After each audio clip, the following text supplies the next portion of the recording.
L'information avec Romain Lucas. Bonsoir à toutes et à tous, bienvenue dans ce flash d'information de ce vendredi 29 juin 2018. Et à la une de l'actualité, c'est cette fusillade qui a eu lieu hier aux États-Unis. En effet, un homme a délibérément ouvert le feu dans la salle de rédaction d'un journal à Annapolis, la capitale de l'État américain du Maryland. Au total, on compte 5 victimes, 3 hommes et 2 femmes, tous employés du Capital Gazette. Un suspect a été arrêté par la police. Ce dernier avait un contentieux avec le magazine et avait porté plainte pour diffamation contre le quotidien. Malgré la tragédie, les journalistes ont tenu à ce que le quotidien paraisse ce vendredi. En France, les grosses chaleurs touchent l'Hexagone depuis plusieurs jours maintenant et ça va encore grimper demain, samedi.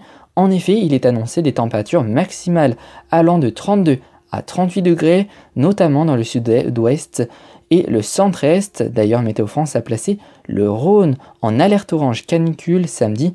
Dans l'agglomération lyonnaise, les températures minimales de 17 à 18 degrés grimperont dans l'après-midi jusqu'à 34 ou 35 degrés et ne redescendront pas en dessous de 21 degrés durant la nuit. Soyez donc vigilants et hydratez-vous.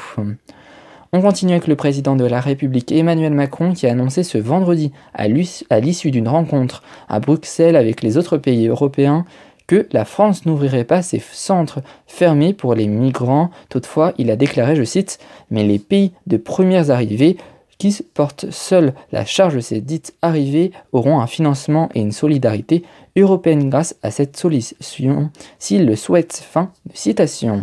Les syndicats de gynécologues et obstétriciens reconnaissent les actes sexistes dans le suivi médical des femmes, mais dénoncent un bashing de leur profession dans un rapport publié ce 29 juin 2018. Dès 2004, de nombreuses femmes ont témoigné de faits de violence en utilisant le hashtag #PaieTonUtérus sur les réseaux sociaux. Éducation à présent, les épreuves du brevet sont maintenant terminées pour les élèves de 3e qui passaient depuis hier leur tout premier examen officiel. Les collégiens ont planché ce vendredi sur l'histoire géo et les sciences. Les résultats seront connus entre le 6 et 11 juillet selon les académies. Enfin, on termine avec ce chiffre, 80% c'est le pourcentage des personnes LGBT qui sont favorables à l'ouverture de la PMA aux couples de femmes selon un sondage IFOP pour l'association des familles homoparentales, un soutien massif publié à la veille de la marche des fiertés à Paris.